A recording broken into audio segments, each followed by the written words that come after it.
ክቡራን የኮንስትራክሽን ባለሙያዎች እንኳን ወደ KBK P6 ፕላነር ኤንድ ስኬጁለር የዩቲዩብ ቻናል በሰላም መጣችሁ። እንደምታስታውሱት በባለፈው ቪዲዮ በፕሪማቬራ P6 ስራ ከመጀመራችን በፊት ማወቅ ያሉብንን ሶስቱ መሰረታዊ የP6 ዊንዶው ኢንተርፌሶችን ተመልክተናል። ዛሬ ደግሞ በP6 ስራ ለመጀመር በጣም ጠቃሚና መሰረታዊ የሆነውን ቀጣይ ስቴፕ ይዤላችሁ ቀርቤያለሁ። እሱም ኢንተርፕራይዝ ፕሮጀክት ስትራክቸር ወይም በአጭሩ EPS ነው።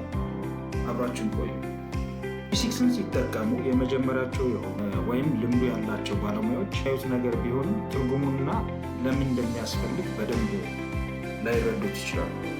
በዛሬ ቪዲዮ EPS ምን ማለት እንደሆነ፣ ለምን በፕሪማቬራ P6 ስራ ለመጀመር የመጀመሪያው ተግባር እንደሆነ፣ ለምን በኮንስትራክሽን ፕሮጀክቶቻችን ውስጥ እንደምንጠቀምበት እና ከሁሉም በላይ ደግሞ በP6 ውስጥ ደረጃ በደረጃ እንዴት የራሳችንን EPS መፍጠር እንደምንችል አሳያችኋለሁ። ቻናሉን ሰብስክራይብ፣ ላይክ፣ ሼር ማድረጋችሁን እንዳትረሱ። ኦኬ፣ አሁን ሪል ወርልድ አንድ EPS ኤግዛምፕል እንውሰድና እንጀምር። ኤስአይ XYZ ኮንስትራክሽን ግሩፕ አለ ብለን እናስብ። እሺ፣ P6ን እንከፍታለን። ከዛ በመቀጠል ከላይ ካሉት ሜኑ ባር ውስጥ ኢንተርፕራይዝን እንመርጣለን። ከኢንተርፕራይዝ ድሮፕ ዳውን ሊስት ውስጥ ኢንተርፕራይዝ ፕሮጀክት ስትራክቸር የሚለውን እንመርጣለን። አዲስ ክሬት እናደርጋለን፣ አዲስ ኖድ። እዛ እሱን ወደ ላይ እንወስደዋለን ቶፕ ላይ። ከዛ ስም እንሰጠዋለን እንደተባባል ነው XYZ ሳምፕል ኮንስትራክሽን ግሩፕ ይሁን።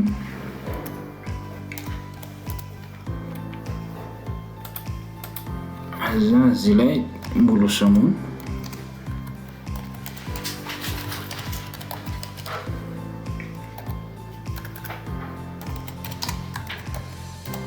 እንጽፋለን። በመቀጠል በዚህ ስር ሁለት ዲቪዥኖችን እንፈጥራለን። የመጀመሪያው ኢንፍራ ይሆናል።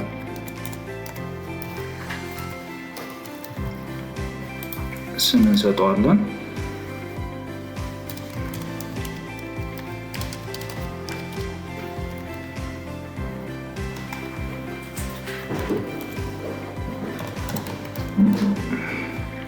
ሁለተኛው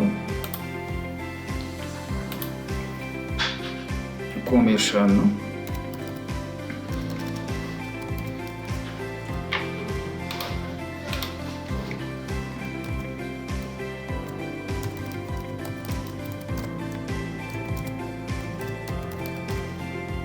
በመቀጠል እነዚህ ውስጥ ሰብ እንፈጥራለን ማለት ነው።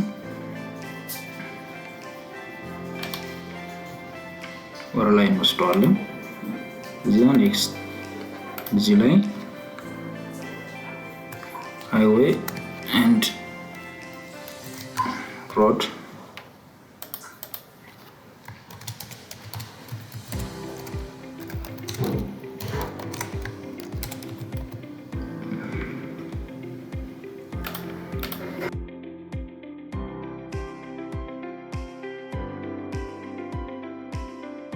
in the transit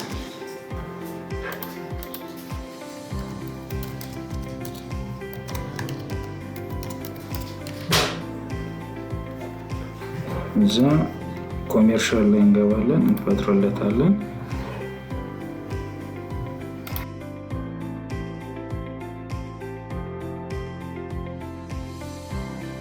ኦፊስ ቢልዲንግ ሊሆን ይችላል።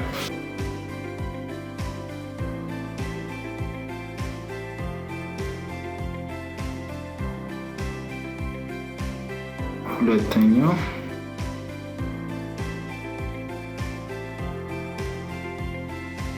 ሾርት እናደርገዋለን። አንድ ሞድስ ሊሆን ይችላል።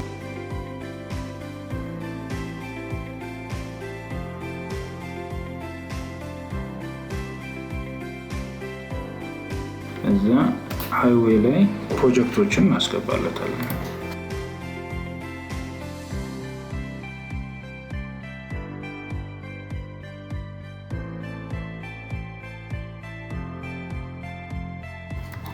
ኤቢሲ ሮድ ፕሮጀክት። ሁለተኛው ብሪጅ ሊሆን ይችላል። ኤቢ ብሪጅ ፕሮጀክት።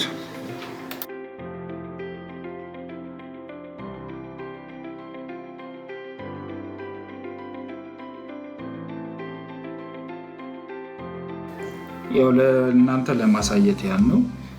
በኦፊስ ቢልዲንግ ስር ደግሞ አንድ እንፈጥርለታለን። ዶር ላይ እንወስደዋለን።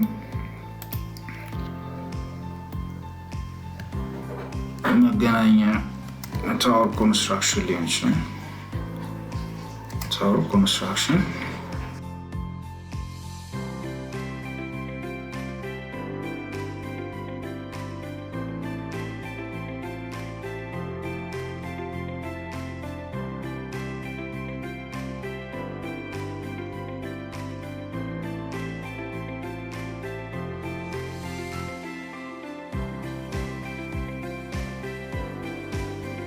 ሪቴሉ ላይ አንድ ዝም ብለን እናስገባለን።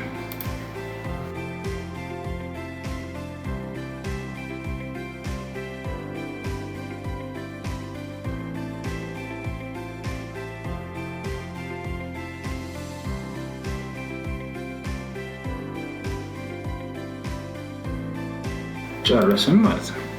እዛ ክሎዝ እንለዋለን። ከዛ ይህን ለማየት ፕሮጀክት ላይ እንገባለን። ፕሮጀክት የሚለው እንደምታዩት XYZ ኮንስትራክሽን ግሩፕ አይዲ ያለው ፕሮጀክት ኔም አለው።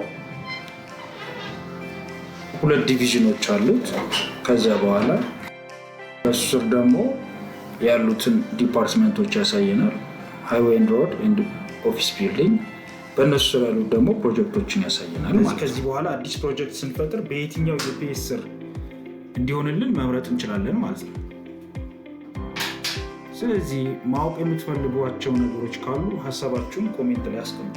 ቪዲዮን ከወደዳችሁት ላይክ ማድረግና ለሌሎች የኮንስትራክሽን ባለሙያዎች እንዲደርስ ሼር ማድረግ አትርሱ። እናመሰግናለን። ለቻናችን አዲስ ከሆናችሁ ደግሞ ሰብስክራይብ በማድረግ ቤተሰብ በቀጣይ ቪዲዮ ይጠብቁ።